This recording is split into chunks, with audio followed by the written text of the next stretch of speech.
Okay, natakaroon diri sa to ang munting farm mga ka-farmer. Oh, kita nyo. Ito yung minukbang natin mga kalutong farmer. Ang bunga na, ay nagbunga na.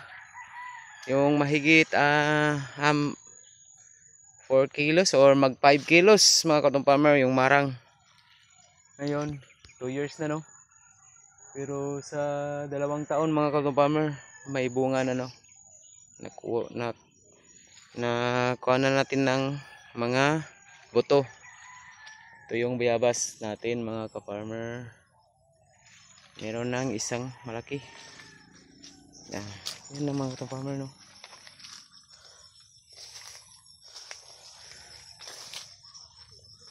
Bayabas.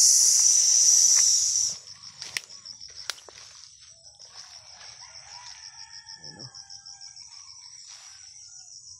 Bayabas at saka meron tayo ditong durian mga ka-farmer.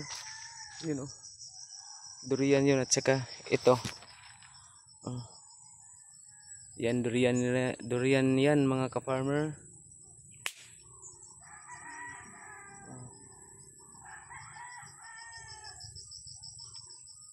Pagdating ng araw, meron na tayong makakain na durian dito mga ka-farmer.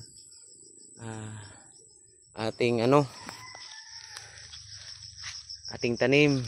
Makakain na rin tayo pagdating ng araw mga ka-farmer. Tanim natin ng durian no. Yung bayabas natin hindi nagkapamunga. Pero itong durian malapit na ito. Yan mga ka-farmer. Yan. Sabi ng aking binilhan ng aking ama, puyat daw. Pero malalaman natin yan pag magbunga na.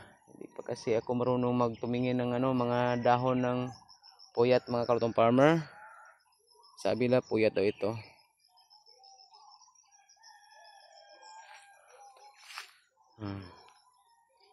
Mga kalutong farmer no. Malaki na po ito mga kalutong farmer. Kita niyo naman.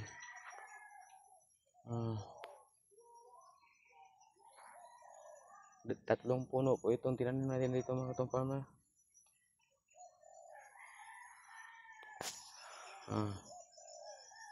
Puyat daw ito.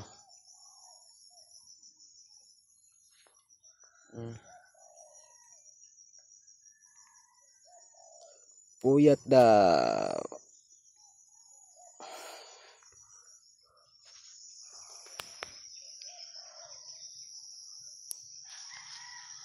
Doon tayo sa baba mga kalutong farmer. Tingnan natin yung ibang mga tanim natin dito. Kasi ito ay rolling. Ang area nito ay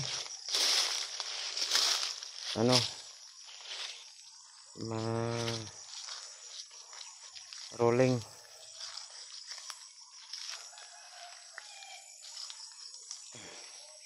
Ito yung isa nating puno dito mga kalutong farmer. Ng durian. Dalawang sanga tumubo. Walang problema. Ito naman ang niya. Yung dugtong.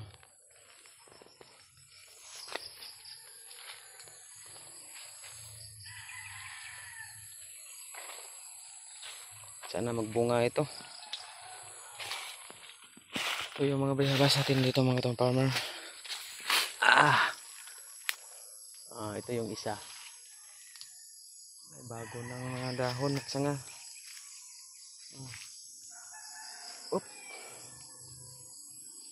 Yan mga ka-farmer. Tanim dito na mga prutas sa ating meron lang tayong ibabalot pag mag-egg size na ito mga kalutong farmer. Tsaka natin babalutin ganyan na mga kalutong farmer, magbalot ng bayabas. Maliit na area, maraming tanim. Meron na tayo nitong seedless na pomelo. Ito, dalawa po ito mga kalutong farmer. Doon sa itaas yung isa Yun oh. Yun, seedless na pomelo. Ito yung isa.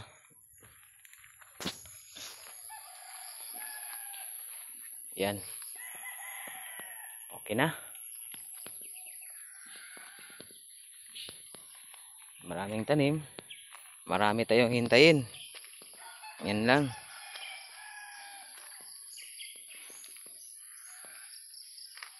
Ngunit din tayo dito papaya. Yan o. 1, 2, 3, 4, 5, 6, 7, 8. 8 papaya mga kalutong farmer. Marami din mga niyog na bagong tanim, no? Yan. Iba talaga pag maraming tanim, marami tayong hintayin na mga puno, mga bunga. At pagdating ng bunga nila mga kalutong farmer, meron din tayong mangustin. Meron tayong guyabano. Niyog. Langka. Wala pang bunga ang ating langka ngayon mga kalutong farmer, pero may ano na. Tawag sa amin putot o bulak. Lansunis. Mga maliliit pang mga lansunis natin dito sa area mga kalutong farmer. Lemon. Yan. Niyog lang nagbunga sa kamarang. Yung mga tinanim natin mga puno dito. Yan lang mga kalutong farmer. Thank you. Maraming salamat po sa inyong mga suporta, no? Thank you.